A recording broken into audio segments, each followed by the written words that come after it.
Hello everybody! I can't bother do my intro. You know the intro, follow me on Instagram, hi. Sometimes I feel like I just need a break from it, you know? I feel like trademark intros used to be a thing and now people are just like, why are you talking like that? It's so easy to make mistakes, I feel, when there's like a whole wealth of information online when it comes to skincare. Some of it really good advice, some of it neither here or there, and then some just really, really bad advice. Mine just happens to be documented on videos, which is good. So today I want to share more of my own personal skincare mistakes, and mistakes that I feel like a lot of people make as well. Things that you could put an immediate halt to help improve your skincare routine and improve your skin, hopefully, in general. Before we get into this though, I just want to make a statement for this video and pretty much all of my videos that everything I talk about is based on my personal experiences. As we know, if something is working for you, if something I say might bother your skin doesn't bother your skin, if you want to exfoliate every day, if you want to layer your skincare differently, if a product I hate, you love, don't change what you're doing, stick to what you're doing. Please remember, I was like putting myself down, but I'm literally just a guy online who collects skincare and uses it just like you. So if anything I'm about to say in this video goes against something that you do that works for you, then stick with it. Do not change your skincare routine just because a random guy on the internet, says to do so. Please, if it works for you, stick with it. And let's just enjoy skincare together. So let's get straight into it and let's talk. Why do people say that? I've been talking for like 2 minutes. It's not straight into it. Let's start talking about it now. Using too many new products at the same time. So we're not talking about using too many products. That's a different thing. We all know more isn't necessarily best. That's not to say using more is worse. But this is strictly about introducing 3 or 4 or even 2 new products into your skincare routine at the same time. This is inspired by kind of like how I test skincare and also something my brother Robert told me very, very recently, which we'll come back to first of all. But here's where I think the problem starts when we use too many new products at the same time. So with new skincare, we pretty much are going to purge. We're going to have that breaking out period, especially if you're using new actives, products that increase cell turnover, speed up that process. This basically speeds up the process of spots. So they come straight up instead of like taking their time, they pop straight up. So you get like a sudden onslaught of spots. But the difference is when you're purging, these spots will tend to fade quicker than breakouts. Breakouts are just kind of a little bit more consistent. And I don't know about you, but I can usually tell when a spot's going to last a couple of days or when it's going to be there for a while or if I've got new spots coming up. The problem is, however, after that purging period, what if you're still breaking out? And you've introduced all these new products into your routine at the same time, you're going to have no idea what product, what combination of products have started to break you out. There are some products, of course, that are going to make you purge, so you should expect, obviously, to break out from some, and kind of like limit that down to products with actives in. But you can be irritated by the majority of ingredients and products. You're susceptible to irritation from anything, basically. So instead of being able to individually assess each product in that way, you're going to have to then slowly take out each new product from your skincare routine and try and work out what one was irritating your skin or making you break out. Then it just becomes such a long process of trying to narrow that down when you could have just introduced each product one by one. But this can also work the other way around. So I was talking about, Robert said something to me the other day where he had a load of spots, he introduced 3 new products into his routine and his spots were gone pretty much the next day. He now has no idea what product it was that did that. It could have been a combination of all 3, but it also could have been a very particular product with a very, very particular ingredient. And I like to introduce products one by one because if a product does do something like this overnight, I want to know what that product was and what ingredient that was so I can buy that product in future for that purpose or know what ingredient I should be looking out for that purpose, if that makes sense. Also, when I break out, I cut my routine right down. I don't tend to introduce loads of products. So then again, I would like to know what product I should really keep in my routine in order to help speed up the healing process of my breakout.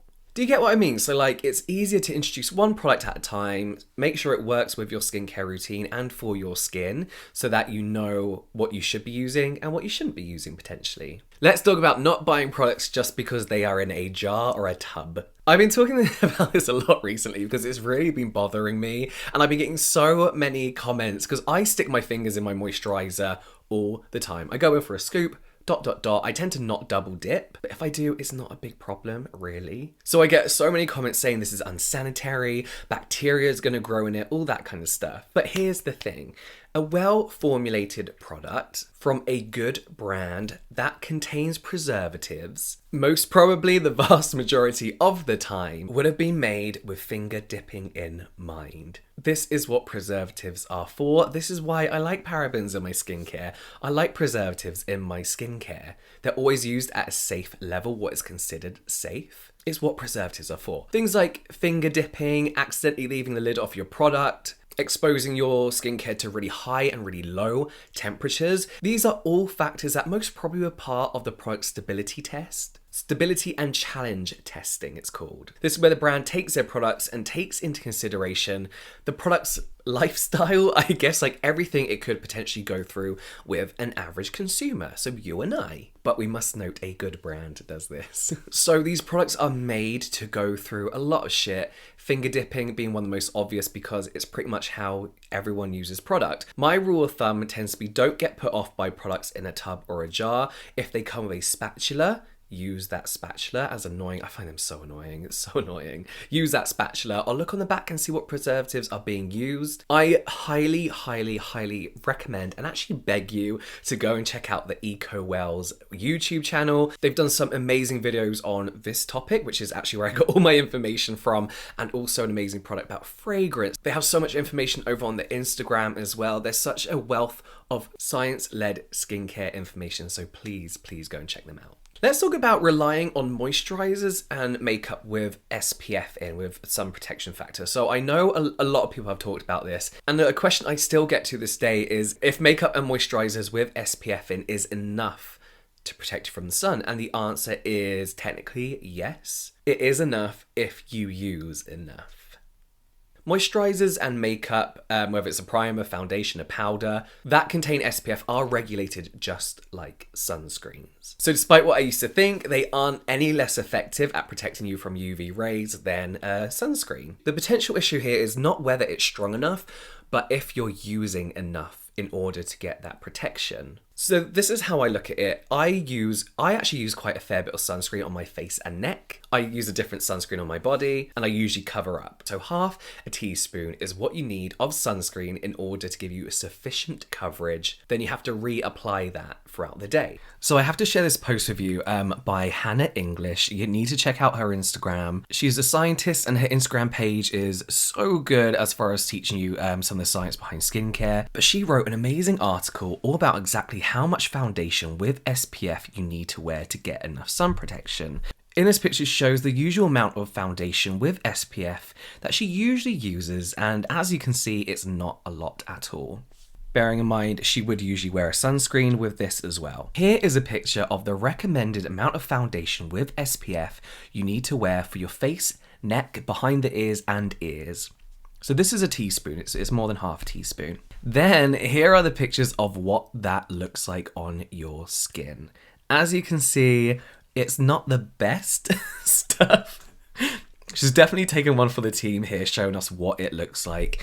But now imagine having to reapply this throughout the day. It just doesn't work. Another thing you have to look at is a lot of makeup and moisturizers with SPF in tend to range from factor 15 to 30, more on the 15 side, and in my opinion this just isn't enough. I feel like there's no point in using this at all, really. There's such a huge range of sunscreens available online now that are kind of like sunscreens with this benefit rather than this product with a SPF in, if that makes sense. So instead of being moisturizers that contain SPF, these are sunscreens that contain moisturizing benefits. Instead of being a primer that contains an SPF, you can get moisturizers that have like a primer finish to them. There's such a huge range online now that I don't think there really is an excuse to not wear sunscreen. So this is what you have to bear in mind.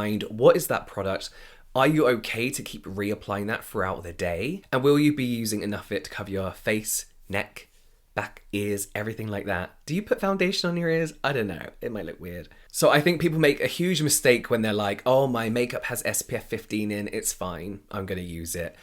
I don't think it's sufficient enough, personally, is what I believe, and I consider it a mistake. Speaking of like moisturizing benefits, no, that's not a good introduction at all. The next mistake I kind of want to pick up on is not using a separate day moisturizer and evening moisturizer in some cases. I think I caused some confusion in like a recent video because a lot of people are asking me why I don't moisturize in the evening, and that's not the case at all. I moisturize religiously in the evening and in the day as well. I'm not sure how I got so many people asking why I don't like to moisturize. It's really weird. I was like, where did this come from? But in one video, I recently stated that I don't look for a dedicated night cream or night mask or overnight cream. Specifically, I don't look for that in a moisturizer for the evening. You know, I don't just pick a moisturizer because it has the word night or evening in it. But for me personally, I find it important to use a different moisturizer in the morning than you would do in the evening, especially if, like me, you have oily skin. And also, depending on the moisturizer you're using,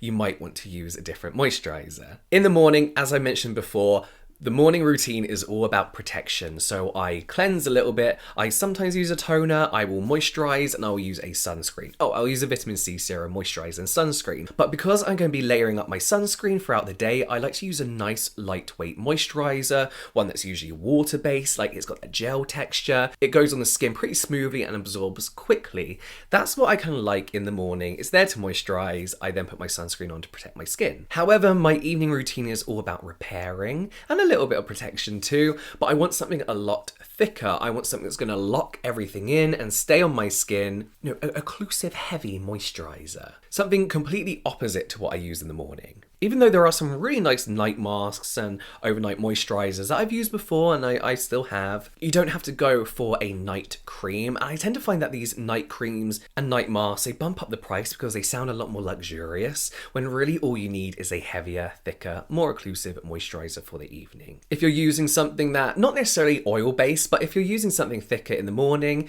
just use that as your evening moisturizer too if it's enough. But if, like me, you use something water-based, lightweight, use something heavier, more occlusive, something that's going to lock everything in the evening. Or just buy a night cream if it's easier. So those are a few mistakes I've done myself, or I've noticed in the comments, people asking who seem to be a little bit confused. Let me know what you think though. Let me know if you do any of these or you have like a better alternative for any of this. I'd love to know. As always, my videos are an open discussion, so let's discuss.